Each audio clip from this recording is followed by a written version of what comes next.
Bismillah ar-Rahman ar-Rahim, Mr. President, Mr. Secretary General, Your Excellencies. This week, leaders from around the world will stand before you here in this great General Assembly Hall to take part in the 2019 General Debate. We come here in recognition of a simple reality.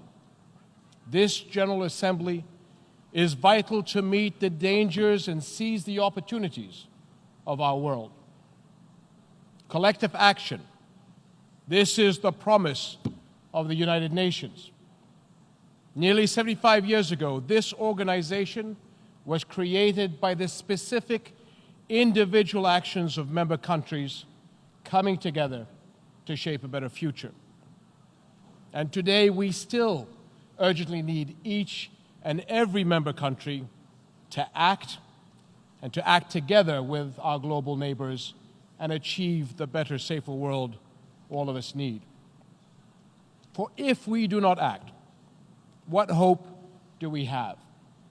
What will our future look like if millions of the world's young people continue to be denied the rich fruits of new technology and global wealth?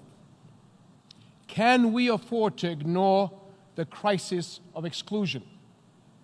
Or will we do the right thing, support the energies and talents of all the world's youth, and drive all economies forward through fair and inclusive global growth? What will our world look like if we do not work together for a healthy and safe environment? Water-scarce countries like Jordan already know the dangers of climate change. A global crisis demands global action. How can we excuse delay?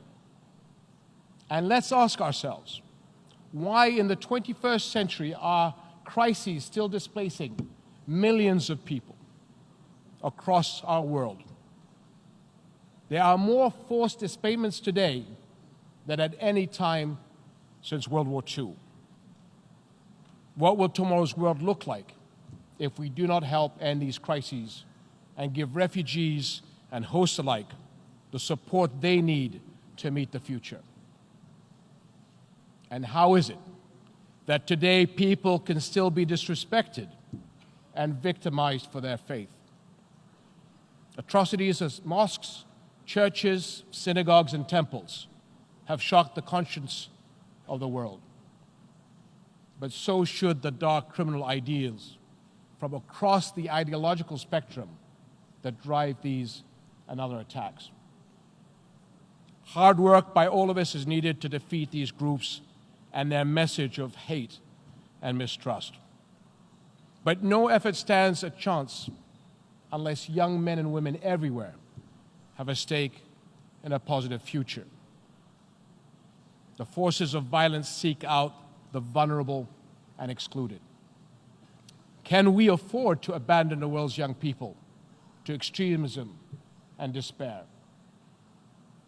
My friends, collective action is also vital for ending bitter crises and conflicts. And no crisis has done more global damage than the core conflict in my region, the Palestinian-Israeli conflict. Neither side has achieved the durable peace that a secure future depends on. And regional and world stability has continued to pay the price. It is a terrible irony that the land holy to three faiths, faiths which share the great commandment to love one's neighbor, should ever be a place of conflict. This is the land where prophets walked, the land where generations of Muslims, Christians, and Jews have sought to live in obedience to God, teaching their children compassion, mercy, and respect for others. Segregation, forced displacement, violence, and mistrust do not belong in this holy land. 40 years ago, my father, his late Majesty King Hussein, who loved peace, stood in this very chamber and decried the occupation and attempts, in his words, to eradicate from the world's memory centuries of history and tradition and spiritual, moral, and cultural ideals. It is a global moral tragedy that the occupation continues. But no occupation, no displacements, no acts of force can erase people's history, hopes, or rights, or change the true heritage of our shared values among the three monolithic faiths. And nothing can take away the international rights of the Palestinian people to equality, justice, and self-determination. My friends,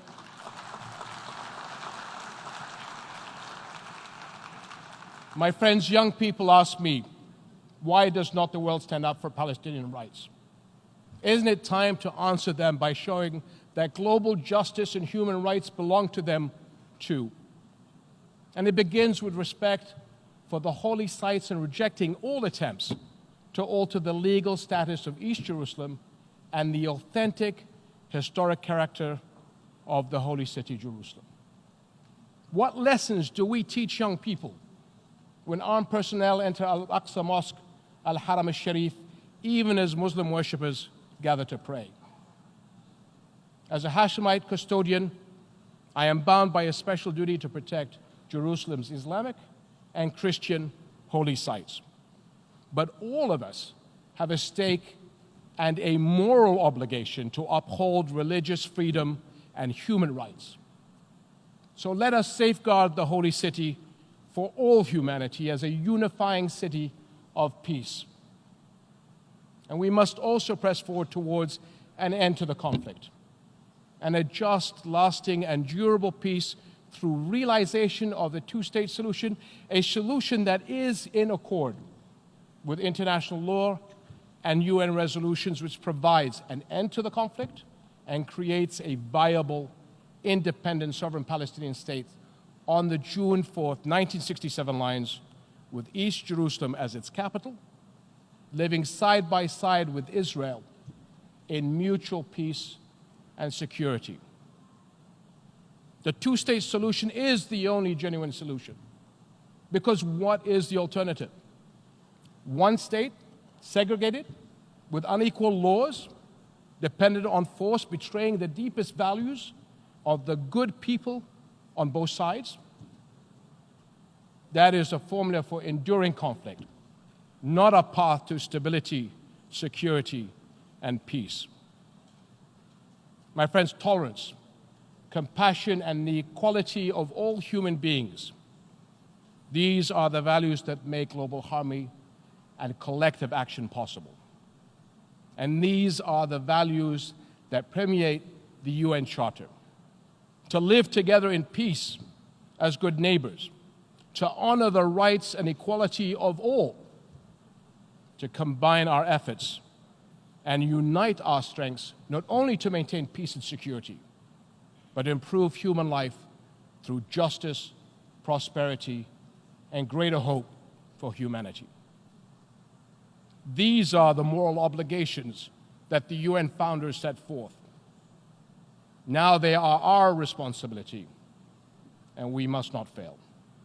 Wassalamu alaikum wa rahmatullahi wa barakatuh. May peace and God's blessings and mercy be upon you.